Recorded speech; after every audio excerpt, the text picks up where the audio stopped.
उपस्थित श्रोतागण, हम श्रीमद्भागवत महापुराण का वाचन कर रहे हैं। इसकी 17वीं श्रृंखला के अंतर्गत आज सुनेंगे तृतीय स्कंध, अध्याय 1 उद्धव और विदुर की भेंट। अध्याय 2 उद्धव जी द्वारा भगवान की बाल लीलाओं का वर्णन। अध्याय 3 भगवान के अन्य लीला चरित्रों का वर्णन। ओम नमो भगवते वासुदेवाय। तृतीय स्कंध, प्रथम अध्याय उद्धव और विदुर की भेंट। श्री शुकदेव जी बोले, पूर्व काल में यही प्रश्न महान ऋषि मैत्रेय से विदुर ने पूछा था, जब वे अपने समृद्ध घर को छोड़कर वन में चले गए थे। ये वही विदुर हैं जो भगवान के परम भक्त और समस्त लोकों के स्वामी की आज्ञा का पालन करने वाले थे। उन्होंने कुरुवंश के राजा के घर को त्याग कर आत्मशुद्धि के लिए तीर्थयात्रा का मार्ग अपनाया। राजा परीक्षित ने पूछा, हे प्रभो, विदुर और भगवान मैत्रेय का मिलन कहाँ हुआ और कब उनके बीच ये संवाद हुआ? कृपया इसका वर्णन करें। विदुर जैसे निष्कलुष हृदय वाले महात्मा के प्रश्न साधारण नहीं होते। उनके प्रश्न सदैव उच्च और गंभीर होते हैं। सूत जी बोले, राजा के इस प्रश्न को सुनकर महान ज्ञानी शुकदेव जी प्रसन्न होकर बोले, अब ध्यान से सुनो। श्री शुकदेव जी बोले, जब धृतराष्ट्र अपने दुष्ट पुत्रों का अन्यायपूर्वक पालन कर रहा था और उसकी बुद्धि भ्रष्ट हो चुकी थी, तब उसने अपने छोटे भाई पांडु के पुत्रों को लाक्षागृह में जलाकर मार डालने का प्रयास किया। जब सभा में द्रौपदी के केश खींचे जा रहे थे, तब भी राजा ने उस घोर अधर्म को रोकने का प्रयास नहीं किया। जब युधिष्ठिर धर्मपूर्वक जुए में हारकर वन में चले गए, तब भी धृतराष्ट्र ने उन्हें उनका अधिकार नहीं लौटाया। जब भगवान श्री कृष्ण ने सभा में धर्म की बातें कही, जो अमृत के समान थीं, तब भी धृतराष्ट्र ने उन्हें महत्व नहीं दिया। जब विदुर को परामर्श के लिए बुलाया गया, तब उन्होंने स्पष्ट और धर्मयुक्त नीति कही। तुम युधिष्ठिर को उनका अधिकार लौटा दो। उनके भाई भी अत्यंत शक्तिशाली हैं, विशेषकर भीम, जिनसे तुम भयभीत रहते हो। उन्होंने आगे कहा, भगवान श्री कृष्ण स्वयं पांडवों के साथ हैं, इसलिए उनके विरुद्ध जाना उचित नहीं है। तुम अधर्म का त्याग कर अपने कुल का कल्याण करो। विदुर के इन सत्य वचनों को सुनकर दुर्योधन क्रोधित हो उठा और उसने उनका अपमान किया। उसने कहा, इस दासी पुत्र को यहाँ से निकाल दो, ये हमारे विरुद्ध है। इस प्रकार कठोर वचनों से आहत होने पर भी विदुर ने कोई दुख प्रकट नहीं किया। उन्होंने अपना धनुष वहीं रख दिया और बिना क्रोध के घर छोड़कर चले गए। वे तीर्थयात्रा पर निकल पड़े और भगवान के चरणों का स्मरण करते हुए अनेक पवित्र स्थानों का भ्रमण किया। उन्होंने विभिन्न पवित्र नगरों, नदियों, पर्वतों और आश्रमों में निवास किया। वे अत्यंत सरल जीवन जीते थे। भूमि पर सोते, साधारण भोजन करते और निरंतर भगवान का स्मरण करते रहते। इस प्रकार संपूर्ण भारतवर्ष में भ्रमण करते हुए वे अंततः प्रभास क्षेत्र पहुंचे। वहां उन्होंने सुना कि उनके प्रिय संबंधियों का विनाश हो चुका है, जैसे बांस के जंगल में आग लगने से सब जल जाता है। ये सुनकर वे अत्यंत दुखी हुए और मौन होकर सरस्वती नदी की ओर चल पड़े। उन्होंने सरस्वती के तट पर अनेक पवित्र तीर्थों में स्नान और श्राद्ध आदि कर्म किए। फिर वे आगे बढ़ते हुए विभिन्न प्रदेशों को पार करते हुए यमुना नदी के तट पर पहुंचे, जहां उनकी भेंट भगवान के परम भक्त उद्धव से हुई। विदुर ने उद्धव को देखकर अत्यंत प्रेम से उनका आलिंगन किया और भगवान श्री कृष्ण तथा उनके वंशजों का कुशल क्षेम पूछने लगे। क्या श्री कृष्ण और बलराम कुशल से हैं, जिन्होंने इस पृथ्वी पर अवतार लेकर धर्म की स्थापना की? क्या वसुदेव, उग्रसेन, प्रद्युम्न, सांब और अन्य यादव वीर सुखपूर्वक हैं? क्या अर्जुन, भीम, नकुल, सहदेव और युधिष्ठिर कुशल से हैं? क्या माता कुंती अपने पुत्रों के साथ सुखपूर्वक हैं? क्या दुर्योधन का घमंड अब भी बना हुआ है? विदुर ने अपने हृदय की वेदना व्यक्त करते हुए कहा, मैं भगवान की माया को समझ नहीं पा रहा हूँ, जो इस संसार में लीला कर रही है। उन्होंने अंत में कहा, हे मित्र, आप भगवान श्री कृष्ण की लीलाओं का वर्णन कीजिए, जो सुनने मात्र से मनुष्य का कल्याण होता है। इस प्रकार तृतीय स्कंद के प्रथम अध्याय में विदुर और उद्धव के मिलन तथा संवाद का समाप्त होता है। ओम नमो भगवते वासुदेवाय। तृतीय स्कंद द्वितीय अध्याय उद्धव जी द्वारा भगवान की बाल लीलाओं का वर्णन। श्री सुखदेव जी बोले, इस प्रकार विदुर द्वारा भगवान की प्रिय कथाओं के विषय में पूछे जाने पर उद्धव उत्तर देने में समर्थ नहीं हो सके, क्योंकि भगवान की स्मृति से उनका हृदय अत्यंत व्याकुल हो उठा था। वे वही उद्धव थे जो बचपन में अपनी माता के कहने पर भी भोजन करने नहीं जाते थे, बल्कि बाल लीला के रूप में भगवान की पूजा में ही लगे रहते थे।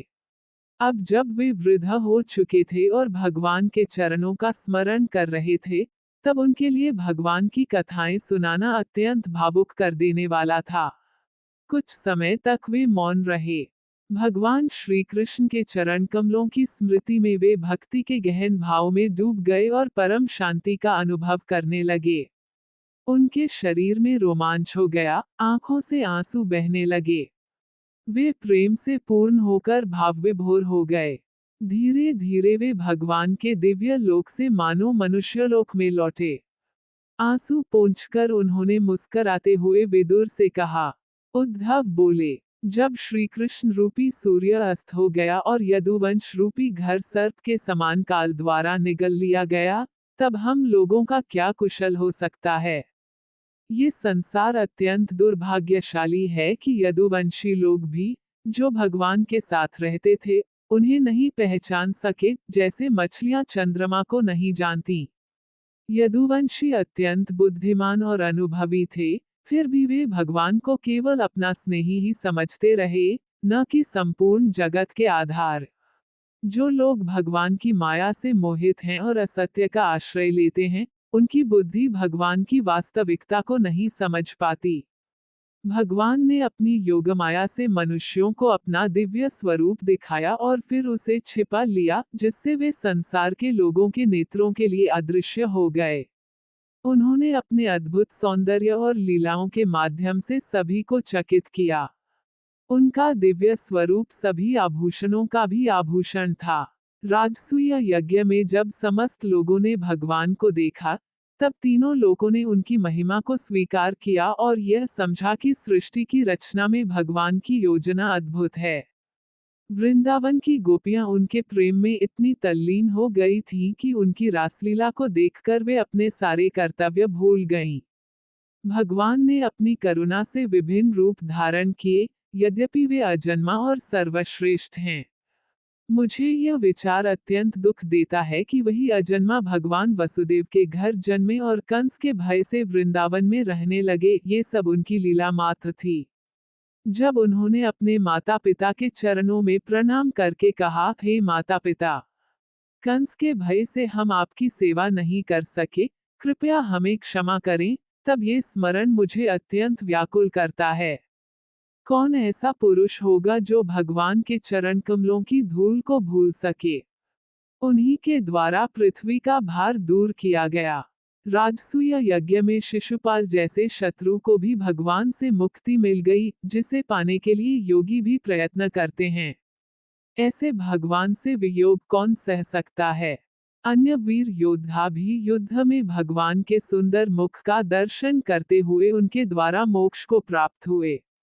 वे स्वयं तीनों लोकों के स्वामी हैं, फिर भी उन्होंने यदुवंश में रहकर साधारण मनुष्य की भांति व्यवहार किया और उग्रसेन जैसे राजा की सेवा की। हाय, उस पूतना राक्षसी को भी, जिसने विष पिलाकर भगवान को मारना चाहा, भगवान ने माता के समान गति दे दी, फिर हम किस अन्य शरण में जाएं। जो असुर भगवान के विरुद्ध युद्ध में आए, वे भी उनके दर्शन से मुक्त हो गए। भगवान वसुदेव और देवकी के यहाँ कंस के बंधन में प्रकट हुए और उनके दुखों को दूर करने के लिए अवतरित हुए। कंस के भय से वे नंद बाबा के घर गोकुल में 11 वर्ष तक गुप्त रूप से रहे और बलराम के साथ अनेक लीलाएं की। वे बछड़ों को चराते हुए यमुना के तट पर विचरण करते थे, जहां पक्षियों का मधुर कलरव गूंजता रहता था। उन्होंने बाल्यकाल में अनेक मनोरम लीलाएं की, कभी रोते, कभी हंसते और बालक सिंह के समान चंचल दिखाई देते थे। वे गोपों के साथ गोधन चराते और बांसुरी बजाकर सबको आनंदित करते थे। कंस द्वारा भेजे गए मायावी राक्षसों को उन्होंने खेल खेल में नष्ट कर दिया, जैसे बच्चे खिलौनों को तोड़ देते हैं। उन्होंने कालिया नाग को वश में किया और विषैले जल को शुद्ध कर दिया, जिससे गायों और लोगों की रक्षा हुई। उन्होंने नंद बाबा को गोवर्धन पूजा करने के लिए प्रेरित किया और धन का सदुपयोग कराया।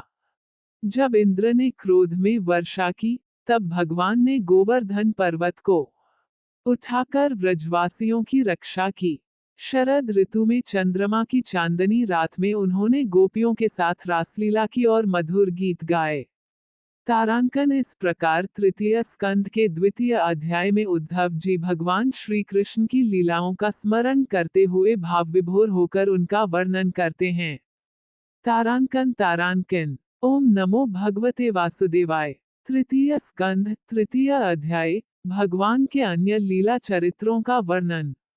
उद्धव बोले, इसके बाद भगवान श्री कृष्ण अपने बड़े भाई बलराम के साथ अपने माता पिता के नगर में आए और उनके कल्याण के लिए कार्य किया। उन्होंने ऊंचे स्थान पर बैठे शत्रुओं के प्रमुख कंस का वध किया और उसके मृत शरीर को बलपूर्वक घसीटकर भूमि पर डाल दिया। उन्होंने गुरु सांदीपनि से एक बार ही संपूर्ण वेद शास्त्रों का ज्ञान प्राप्त कर लिया और गुरु दक्षिणा में उनके मृत पुत्र को समुद्र में रहने वाले पंचजन नामक असुर के पेट से निकालकर लौटा दिया। जब विदर्भराज की कन्या रुक्मिणी ने उन्हें पति रूप में पाने की इच्छा की, तब भगवान ने स्वयं वहां पहुंचकर उपस्थित राजाओं के सामने गंधर्व विवाह की रीति से उनका हरण कर लिया और उन्हें अपने सिर पर प्रतिष्ठित किया। उन्होंने राजा नग्नजित की पुत्री सत्यभामा नाग्नजिति को स्वयंवर में विजित करके विवाह किया और जो अन्य राजा उसका हरण करना चाहते थे, उन्हें अपने शस्त्रों से परास्त कर दिया। अपनी प्रिय पत्नी के लिए उन्होंने स्वर्ग से पारिजात वृक्ष लाकर दिया। इस कारण इंद्र क्रोधित हो गया, परंतु भगवान ने उसे भी पराजित कर दिया। वास्तव में वे अपनी पत्नियों के साथ लीला करने वाले जैसे प्रतीत होते थे। उन्होंने युद्ध में पृथ्वी को पीड़ित करने वाले अनेक दुष्टों का नाश किया और अपने पराक्रम से सबको परास्त किया। जब नरकासुर ने अनेक राजकुमारियों का हरण किया था, तब भगवान ने उसे मारकर उन सभी कन्याओं को मुक्त किया। वे सभी भगवान को अपना रक्षक समझकर लज्जा और प्रेम से उनकी ओर देखने लगीं। भगवान ने अपनी योगमाया से एक ही समय में अनेक महलों में प्रकट होकर उन सभी कन्याओं का विवाह कर लिया। उनसे उन्होंने अनेक संतानों को उत्पन्न किया, जो गुण और सामर्थ्य में उनके समान ही थीं। प्रत्येक पत्नी से उन्होंने 10-10 पुत्र उत्पन्न किए। जब जरासंध, शाल्व आदि शत्रुओं ने द्वारका को घेर लिया, तब भगवान ने स्वयं उनका संहार किया और अपने तेज से अपने भक्तों की रक्षा की। उन्होंने शंबर, द्विविद, बाणासुर, मूर, बलवल और दंतवक्त्र जैसे अनेक असुरों का वध किया तथा अन्य दुष्टों को भी नष्ट कराया। जब कौरव और पांडवों के बीच युद्ध हुआ, तब पृथ्वी उनके विशाल सेनाओं के भार से कांप उठी। जब दुर्योधन और उसके साथियों का नाश हुआ, तब भगवान ने उन्हें पृथ्वी पर पड़े हुए देखा, किंतु वे प्रसन्न नहीं हुए। उन्होंने विचार किया कि भीष्म, द्रोण, अर्जुन और भीम जैसे महान योद्धाओं के द्वारा पृथ्वी का भारी भार तो कम हो गया, परंतु यदुवंश की विशाल सेना अभी भी शेष है। उन्होंने ये भी सोचा कि जब यदुवंशी आपस में विवाद करेंगे, तभी उनका अंत संभव होगा, क्योंकि उन्हें कोई बाहरी शत्रु पराजित नहीं कर सकता। ऐसा विचार करके भगवान ने युधिष्ठिर को राज्य में स्थापित किया और धर्म के मार्ग पर चलने के लिए प्रेरित किया। अभिमन्यु के पुत्र परीक्षित के माध्यम से कुरुवंश की रक्षा की गई, जिसे अश्वत्थामा के अस्त्र से नष्ट कर दिया गया था, परंतु भगवान ने उसे पुनः जीवित कर दिया। उन्होंने युधिष्ठिर से 3 अश्वमेध यज्ञ कराए और वे स्वयं भी उनके साथ रहे। भगवान स्वयं द्वारका में रहकर लोक और वेद के अनुसार व्यवहार करते हुए, बिना आसक्ति के, योग की स्थिति में रहते हुए सभी सुखों का भोग करते रहे। उनकी मधुर मुस्कान, अमृत के समान वाणी और निष्कलंक चरित्र से वे सभी लोगों को आनंदित करते थे। वे इस लोक और परलोक दोनों को आनंदित करते हुए यदुवंशियों के साथ प्रेमपूर्वक समय बिताते थे। इस प्रकार बहुत समय तक गृहस्थ जीवन में रहते हुए भी उनके भीतर वैराग्य उत्पन्न हो गया। उन्होंने देखा कि सभी भोग और इच्छाएं दैव भाग्य के अधीन हैं, इसलिए उनमें आसक्ति रखना उचित नहीं है। एक बार द्वारका में खेलते हुए यदुवंशी बालकों ने ऋषियों का अपमान कर दिया, जिससे क्रोधित होकर ऋषियों ने उन्हें श्राप दे दिया। कुछ समय बाद यदुवंशी लोग अत्यंत प्रसन्न होकर प्रभास क्षेत्र की यात्रा पर गए। ये सब भगवान की माया से प्रेरित था। वहां उन्होंने स्नान करके पितरों, देवताओं और ऋषियों का तर्पण किया और ब्राह्मणों को अनेक प्रकार के दान दिए। सोना, चांदी, शैया, वस्त्र, चर्म, कंबल, रथ, हाथी, घोड़े, कन्याएं, भूमि और आजीविका के साधन तक दान में दिए। उन्होंने स्वादिष्ट भोजन भी ब्राह्मणों को अर्पित किया और सब कुछ भगवान को समर्पित भाव से किया। फिर वे गौ और ब्राह्मणों की सेवा के भाव से पृथ्वी पर सिर झुकाकर प्रणाम करने लगे। इस प्रकार तृतीय स्कंद के तृतीय अध्याय में भगवान श्री कृष्ण की लीलाओं और यदुवंश के अंत की भूमिका का वर्णन पूर्ण है। श्रीमद्भागवत की आरती, आरती अति पावन पुराण की। धर्म भक्ति विज्ञान खान की।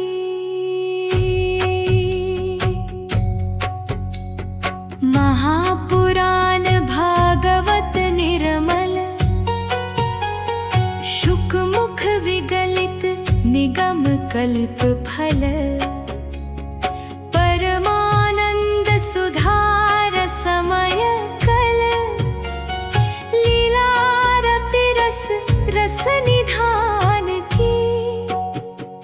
आरती अति पावन पुराण की। धर्म भक्ति विज्ञान खान